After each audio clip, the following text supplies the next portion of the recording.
देश की जानी मानी संस्था सोसाइटी फॉर ब्राइट फ्यूचर ने आज से अपने विंटर रिलीफ प्रोग्राम प्रोजेक्ट राहत का बाकायदा आगाज कर दिया। नई दिल्ली के जामिया नगर अबुल फजल इनकलेव आरडब्ल्यू के दफ्तर पर मुनक्किद एक प्रोग्राम में 100 ज़रूरतमंदों को अच्छे क्वालिटी के कंबल तकसीम किए गए। प्रोग्राम के मेहमान खुसूसी थे आयुर्वेदिक दवासाज कंपनी हिमालय ड्रग के सरबराह डॉक्टर सैयद फारूक। इस मौके पर जमात इस्लामी हिंद के नायब अमीर एस अमीनुल हसन, SBF के खजानची मोहम्मद शफी मदनी, SBF के national coordinator Irfan Ahmed, RWA के सदर मोहम्मद आसिफ ने खिताब किया। ये रसूलुल्लाह की उम्मती होने के नाते हमारी जिम्मेदारी बनती है कि 21वीं सदी के हिंदुस्तान में हम बिल्कुल वही इमेज दुनिया के सामने पेश करें, हम मर्सी टू मैनकाइंड बने। तो ये कंबल तकसीम करना, खाना तकसीम करना, लोगों को इलाज के वक्त दवाओं का इंतज़ाम करना, कोरोना के ज़माने में भी बहुत सी खिदमत इन लोगों ने अंजाम दी, डिज़ास्टर के मौके पर भी ये लोग बहुत से काम करते हैं। तो ये सारी चीज़ें अल्हम्दुलिल्लाह बहुत ही खुश आइन और मुबारकबादी के काबिल हैं। ये लोग माल में महरूमों का हक़ है, जिनको नहीं मिला है उनका हक़ है कि लोग आकर मांगने से पहले हमारा काम बनता है कि हम लोगों को जाकर पहचानें। ये उस वक्त होगा जब हम समाज से कनेक्टेड रहें, समाज में ग्राउंडेड रहें, समाज से हमारी वाकिफ़ियत हो, हम समाज में चलने फिरने वाले बने, गरीबों के मोहल्ले में जाने वाले बने, लोगों के दुख दर्द में काम आए। तो वाकिफ़ियत अगर है, ज़मीन से हमारे कान लगे हुए हैं, तो हमें सारी आवाज़ सुनाई देगी।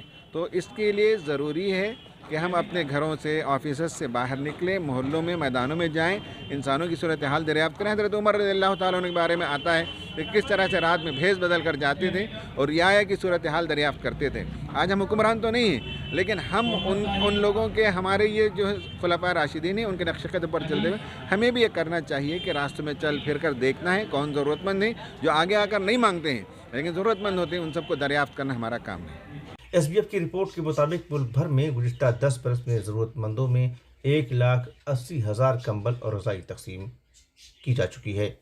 इस प्रोजेक्ट के तहत सर्द लहर से बचाने के लिए शुमाली हिंद की सभी रियासतों में मुतासरा लोगों में कंबल और रज़ाई तकसीम की जाती है।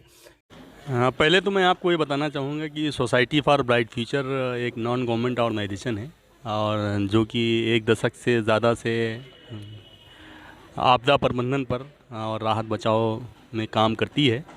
और इसी की कड़ी में जो है ये विंटर रिलीफ भी एक प्रोजेक्ट हमारा 10 सालों से चल रहा है और अब तक की हम लोग 1,80,000 जो हैं लोगों को ये राहत पहुंचा चुके हैं। तो ये प्रोजेक्ट तो हमारा 10 साल पुराना है, लेकिन इस बार हमने थोड़ा सा इसमें इनिशिएटिव ये लिया कि इसका एक नामांकन किया और प्रोजेक्ट राहत इसका नाम रखा गया और उसकी ये लॉन्चिंग सेरेमनी थी। और अभी हम लोगों ने यहाँ पर 100 लोगों के दरमियान जो है ब्लैंकेट तकसीम किया है और इस प्रोजेक्ट को लॉन्च किया है। तो आज से ये शुरुआत हो गई है और हम तकरीबन 17 स्टेट्स में, 17 राज्यों में भारत के लोगों के दरमियान कंबल पहुंचाएंगे। हर साल हमारा 20,000 ब्लैंकेट्स डिस्ट्रीब्यूशन का टारगेट रहता है और 2021-22 में भी हमने 20,000 का टारगेट लिया है। हमारा तरीक़ा ये है कि हम लोकल लेवल पे जहाँ भी ब्लैंकेट डिस्ट्रीब्यूशन होता है, जहाँ जगह जो प्लेस हम आइडेंटिफाई करते हैं, वहाँ अपने वॉलंटियर नेटवर्क के ज़रिए से और दूसरी संस्थाओं के साथ भी हम पार्टनरशिप करते हैं और दोनों लोग मिल करके जो बेनिफिशरीज़ हैं उनको आइडेंटिफाई किया जाता है और डिज़र्विंग लोगों तक की हम पहुँचने की कोशिश करते हैं और फिर उनको कूपन देते हैं और उसके बाद फिर हम एक कार्यक्रम में उन सबको बुलाकर जो भी डिज़र्विंग लोग हैं उनको कंबल तकसीम करते हैं। जहां हम NGOs के साथ बेनिफिशरी को फाइंड आउट करने में हम पार्टनरशिप कर रहे हैं, वहीं हम जो समाज के धनाढ्य लोग हैं, रिचेस्ट लोग हैं, बिज़नेस टाइकून्स हैं, उनको हम इस प्रोग्राम का हिस्सा बना रहे हैं ताकि वो प्रेरित भी हो सकते हैं हमारे इन कार्यक्रमों से और फिर सोसाइटी फॉर ब्राइट फ्यूचर को भी कुछ कंबल ऑफ़र कर सकें। और इन सब के बग़ैर इतने बड़े पैमाने पर और इतना बड़ा प्रोजेक्ट करना नामुमकिन है। तो मैं उन सब अफराद का जो है एक तरह से शुक्रिया भी अदा करता हूं और उम्मीद करता हूं कि ऐसे लोग हमसे जुड़ते रहेंगे।